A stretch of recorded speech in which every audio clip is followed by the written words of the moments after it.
Hello beautiful soul! Welcome back to my channel. This is Mei Chang. I'm from Japan, Kabayan. Gemini, this reading is for you. Mga magaganap o mangyari sa natitirang araw ng September. Maraming salamat muna sa aking mga subscriber, new subscriber, cross-watcher, at sa mga bagong pasok dyan. Welcome na welcome kayo sa bahay ni Ate Aimee. Maraming salamat din sa nakataba ng puso ninyong mga, okay na pala. Yung mga comments, parang ang daming tao kung nakikita. Saan nagtatrabaho? Parang in a public yung trabaho. Parang basta maraming tao. Maraming salamat din sa mga nagpa-personal reading. Kung gusto nyo na energy nyo lang talaga ang gusto nyo makuha natin, all the details po is nasa baba po ng video na ito. Paki-add mo muna ako, yung mga magpapa-personal reading. Paki-add po ako sa Facebook. After na lang ng session, tsaka nyo na lang ako i-unfriend, no? Kasi nai-spam po ang inyong message. Marami ang na-spam na message na hindi ko ma-replyan dahil hindi ko po binubuksan ang nasa spam. Para hindi po siya ma-spam, kasi iba hindi daw ako nagre-reply. Pero hindi ko talaga siya binubuksan kasi delikado daw yon. No, ingat-ingat din. Ayan, saan na ba yan? Isa sa general reading, kunin mo lang sa'yo at itapan na hindi sa'yo. Pag hindi nagpit, wag mong ipilit. Maaaring vice versa rin tayo.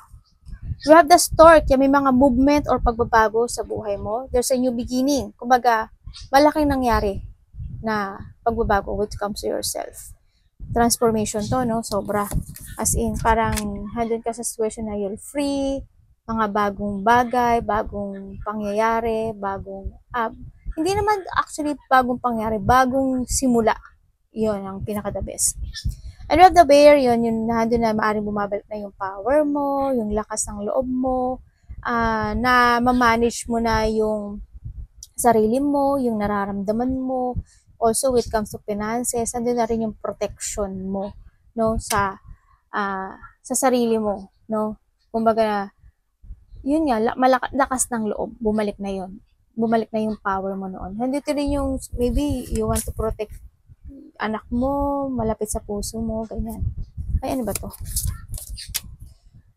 The sun, di ba? May happiness ka. There's a happiness na nangyari sa buhay mo sa ngayon. Success and victory. May mga positive outcome daw na parating sa buhay mo. Also, the enlightenment at kaliwanagan sa mga bagay-bagay. Yan, parating sa'yo. May tao na galit sa'yo, or maybe may taong, galit ka sa isang tao. So, nakita ko dito, no?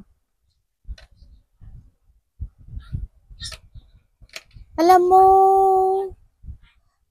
may mga naging malas na nangyari sa buhay mo, no? Malas talaga, ate. Hindi, kumbaga may mga hindi naging magandang nangyari sa buhay mo.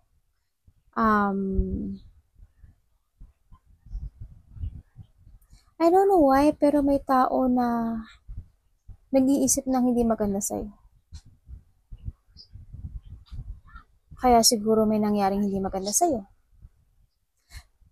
Maybe this is the past. And sa nakita ko naman, you will okay, no? Sa nakita ko, stable ka na ngayon. May mga sitwasyon din na nakapagpabigay sa'yo ng sakit o pain or hurt, no? Sa nakita ko, but now you're okay. Nandito na rin stability mo, na-accept mo na yung mga bagay-bagay na yun, kumbaga it's done, nangyari na, tapos na. And syempre, nandito ka na rin sa sitwasyon mo na meron daw reward na ma-receive ka. There's a luck. The luck is nasa tabi mo. Yan. Kumbaga, taya ka sa sa mga gamble.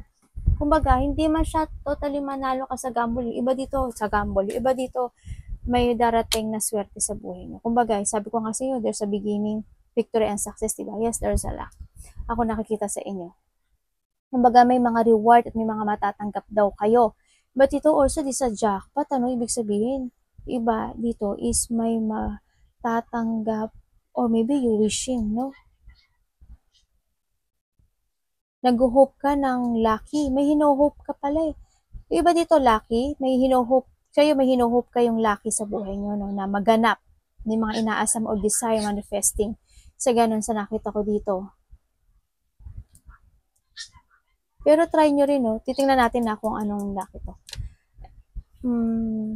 Yun nga, may mga malalapit sa puso mo na sumusuporta daw sa'yo or ikaw ang sumusuporta. Ano rin yung caring, ng loved ones sa'yo, friend, malapit sa puso, anak, ganyan na nakikita ko dito. Nakakatanggap ka ng support sa kanila.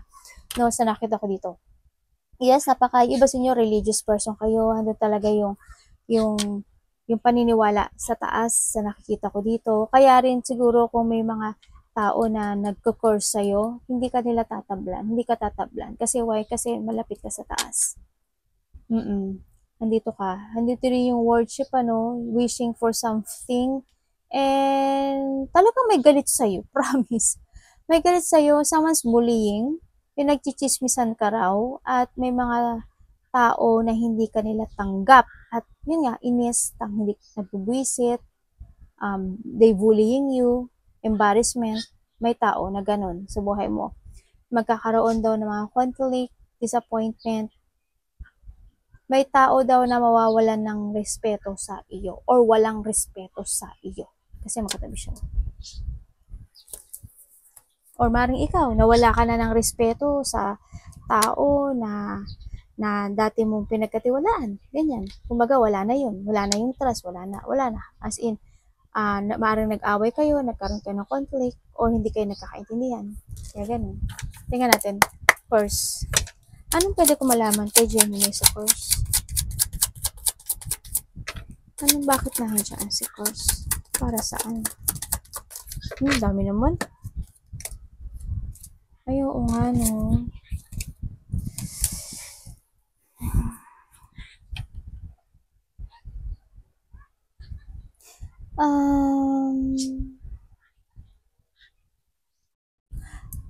Nalalack of trust ka na talaga, no?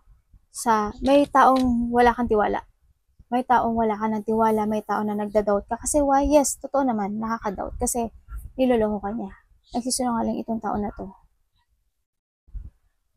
Maaaring nagsasalita siya ng mga good things, good words, masarap pakinggan, pero pagsisinungaling yun. Ingat ka kung sino man ito, maaaring ito sa part of the trabaho, karelasyon mo, ganun ang nakikita ko.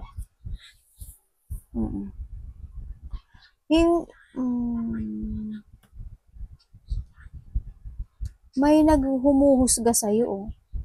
May humuhusga talaga sa'yo.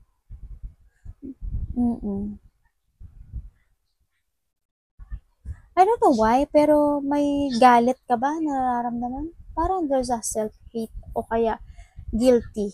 Someone is guilty. Pero ingat ka sa mga sticky person, nagsisinungaling. Ingat ka rin sa mga pagnanakaw. Ingat ka, ha?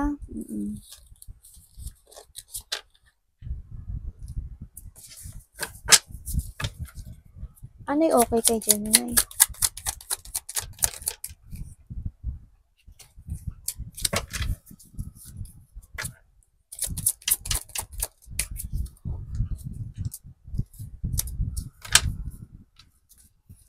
Bakit? Para saan?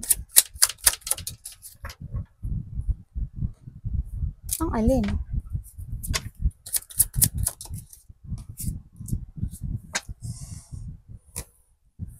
Alam mo, sinasabi mo daw na okay ka pero hindi ka totally okay. Minsan, andun din yung sitwasyon na may pagkalito ka, minsan nawawala ka rin sa sarili mo. Kumbaga, yun nga, parang you lost.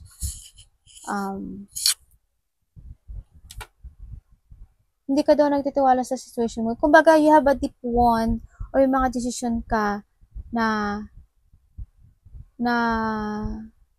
hindi masaya, na kinikimkim mo lang. May mga bagay dito na sitwasyon na kinikimkim mo na parang hindi mo maharap-harap or hindi mo madesisyonan or ayaw mo magsalita. No, sa nakikita ko dito. Parang yung sakit at pain na yun is kinikimkim mo na lang. Bako sa'yo magsalita ka. Kasi why? There's a person here talaga na may hidden agenda sa'yo at may hidden motive sa iyo.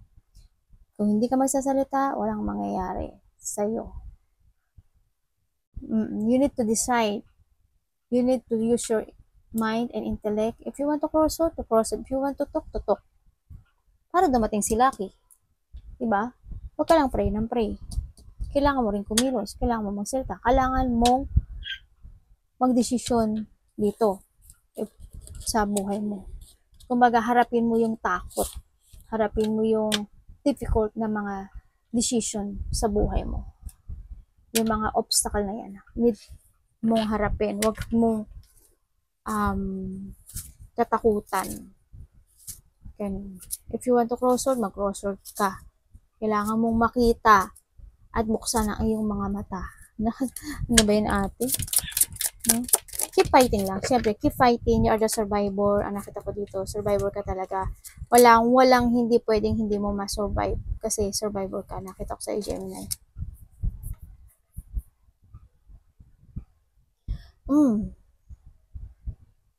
May mga achievement, may mga little goal of achievement ako nakikita sa'yo. Siyempre, nagkakaroon ka pa rin ng options in life. So, nakita ko, bumabalik na daw yung courage mo, lakas ng loob, katapangan, tibay ng loob, katatagan. No, nakokontrol mo na daw ngayon yung sarili mo. Nakikita ko rin naman na may getting together when it comes to your close relationship, kamag-anak, family, reunion, getting together, maaring may mga enjoyment or fun ako nakikita dito ng mga malalapit sa puso, no? Sa nakikita ko dito. Maaari may pupuntahan ka ng mga wedding, there's a community or teamwork. Ibig sabihin, hindi lang kayo dalawa, mga apat siguro kayo, dalawa to apat. Ganyan nakita ko, no? Mga apat, ganyan, dalawa. Ang nakita ko dito. Yan, may mga you're enjoying the fruit of your labor and success na na-achieve sa ngayon. Maliit man yan o malaki, no? Kumbaga, may mga swerting pumapasok sa buhay mo sa ngayon. Congrats. Ano yung care?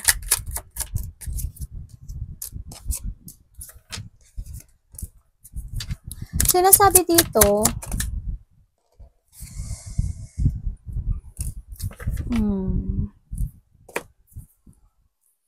merong disappointment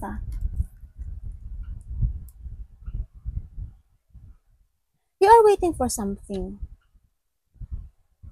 Pero, nadi-disappoint ka na dito, no? Sa nakikita ko dito. Nadi-disappoint ka, and then,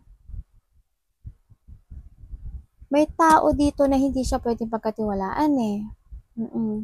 Aring tao na akala mo sinusuportahan ka, pero hindi May tao na dito na hindi siya pwedeng pagkatiwalaan, na ayaw niya ng pabigat, ayaw niya ng responsibilidad, o ayaw niya ng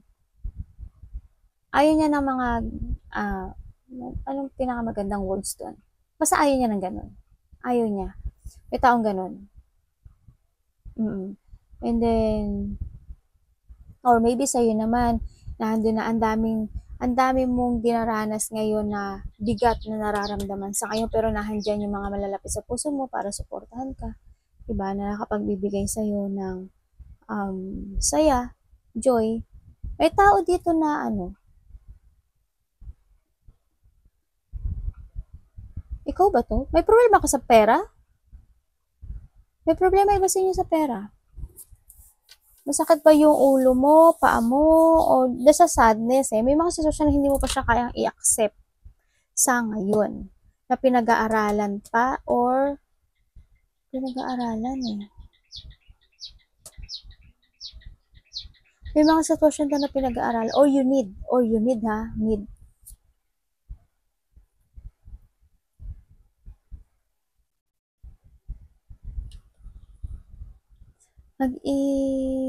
Sino kaya to? Parang may tao dito na gusto nang sumuko sa hirap ng buhay.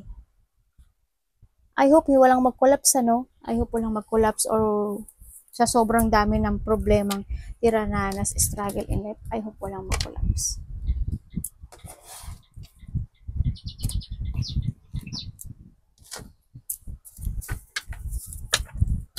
Ano yung elevation thing? Ang dami naman. Ang dami. Ibig sabihin, ang tamad ni ate magbasa yun. Sa ngayon, nakakita ko na napagod ka na. May mga deep wound, and then pa rin talaga na you're praying talaga na malakpasan mo lahat na to. No, sa nakita ko dito. Ingat din, sino yung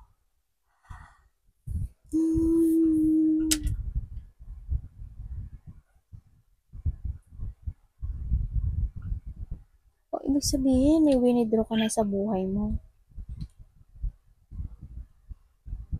May tao dito na nag-iisip kung kakausapin ka niya o hindi. Nagigilty siya. Pero nagkakaroon siya ng self-doubt. They praying to talk to you. No? Pero ang nakita ko dito, ito yung tao na nakabigay sa'yo ng sakit. Tipon. Nakita ko sa'yo, you are moving No? Kasi napagod ka na rin Tingnan natin.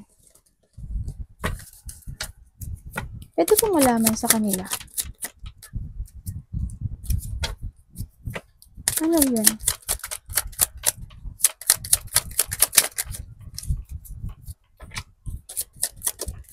Bakit ganito yung nararamdaman mo? You're wishing. May mga wini-wish ka talaga sa taas. Is wishing. May wini-wish ka talaga sa taas na ma-achieve, no? Sa nakikita ko dito. Hindi yung praying palagi kasi napapagod ka na rin no? You want to fight for something pero kasi nga because of this goal na gusto mo makamit, talagang gusto mo ipaglaban. Pero ang nakikita ko sa'yo dito, frustration. No? Nakikita ko sa'yo dito is lack of trust sa ibang tao, sa tao na yon or situation. Sa nakita ko to, kasi nakita ko dito parang nagkakaroon ng restricted or you are stuck, nakapokus ka sa painful ng situation mo sa ngayon. Ganyan, yung doon sa goal na yun. Kasi pagod ka na rin siguro maganda, pero don't, fight ka lang. No, wag kang give up to heal, para makamit mo din yung goal mo. Keep moving to reach your goal. And sa nakita ko dito, mag-trust ka lang sa intuition mo. Ibig sabihin, may na-ospital. No, may na-ospital o may nagpapa-ospital. I hope may masakit sa bandang tiyan nyo o kaya bandang kamay, braso, something, ganun ang nakikita ko dito. No?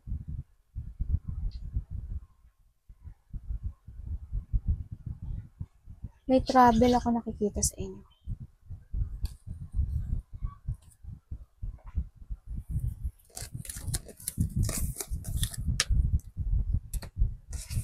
Tingnan natin si Bao. Kung ano yung nakapagpapabigat daw sa inyo, you live to leave behind. No? Oo, leaving behind and release all the baggage. It's time to change. Alam mo, pagod ka na. Umalis ka dun sa dark place na yun. Sa nakita ko dito, huwag kang mawalan ng pag-asa. No? Kasi, the choices is always available naman para umalis ka dun sa sitwasyon na yun. Na nahihirapan ka. Ano yung Bao para kay Gemini?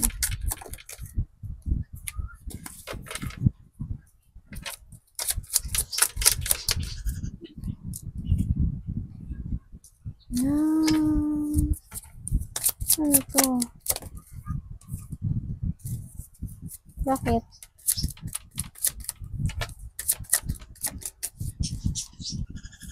May tao na umiiwas, Either tatay, karelasyon, kuya, boss, nakakataas sa'yo, anak, ganyan. May tao na umiiwas kasi may ginagawa siyang hindi maganda sa'yo. They're lying. Someone's lying, no? Sa nakita ko to. And then, sa nakita ko din, niwi-wish mo naman talaga na magkaroon ng successful dito sa sitwasyon na to. May sneaky person, Tingnan nga natin to. May nagtakbo ba ng pera nyo? Or ibig sabihin may umalis sa iba may umalis. Sa iba dito, ang tagal nyo lang nararamdaman, matagal nyo lang alam na may taong sinungaling at niloloko kayo. Pero you're hoping pa rin naman sa pagbabago na to. And also, sa iba dito, you're reminiscing the past situation, yung mga tao o situation na nakontrol ka, tao na babae, na lalaki, nagsinungaling sa'yo, nagnakaw sa'yo, yung tao na umalis, na siguro naaalala mo yun. Sa nakita ko sa iba sa inyo. or you missing someone, no? May sinasabi na papers, contract, hindi ko alam kung anong related sa'yo nun. Mayroon ako nakitang kontrata, papeles, ganyan, mga ganon. Meron ka bang inaasikasong papers? May taong delikado, ha?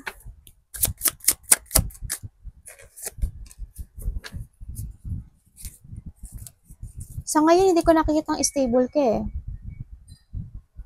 Yan, nagchichismis ako talaga. Sa ngayon, hindi ko nakikita ang chismosa. Sabi ko sana, sa ngayon, hindi ko nakikita ang chismosa ka. Sorry. Sa ngayon, hindi ko nakikita ang stable ka. Maaring, o hindi ganun ka-stable yung trabaho mo or yung pera mo. Sa nakita ko ito, you're jungling when it comes to a money or trabaho. Sinasabi rin dito na kailangan mo mag-take a risk or kailangan mong sumugal sa ibang bagay. Sa nakita ko dito. Ingat ka, may disloyal person ha. May disloyal person dito na pinaiikot ka lang. Ingat ka. Ikaw lang makakaalam. Simula dito nakita ko siya. May mga bagay-bagay ka daw na dapat gawin para sa pagbabago. Sa ngayon, no? Okay. Yung nangyayari sa'yo ngayon, may mga bagay na nangyari sa'yo na naghihintay ka pero paulit-ulit na lang na hindi naman na-achieve o hindi naman na-accomplish o hindi naman nangyayari. No, may mga sitwasyon na paulit-ulit na nangyayari sa'yo. Minsan naboboard ka na rin sa mga ginagawa mo, sa buhay mo, sa trabaho mo. Yan. Yes, nandun yung iba sa inyo, may taong workaholic, maaaring ikaw. May mga sitwasyon talaga na nag-fail o hindi mo na-accomplish o hindi nag-fulfill sa buhay mo. And then, nalalack of effort dito. May tao dito na lack of effort. At ayaw kanyang intindihin. And then, someone don't want to commit. Nalalack of confidence ng iba, tsaka lack of focus sa ibang bagay, no? Sa nakita ko dito. May taong lack of focus sa kanyang mga ginagawa or gagawin. Yun ang nakikita ko dito. You're waiting for something, no? Na sinasabi dito. Maaring yung hinihintay mo. Sa nakita ko yung hinihintay mo. Mag-fail. Mag-fail. Atin, sama ng dila mo. Hindi. Well, kung ano man yung kalabasan nito, pray ka lang sa taas, no? Kung ano man siya. Pero yung nakita ko, may mga sitwasyon sa buhay mo na nag-fail. Yun ang nakita ko. Arigatou namaste, God bless.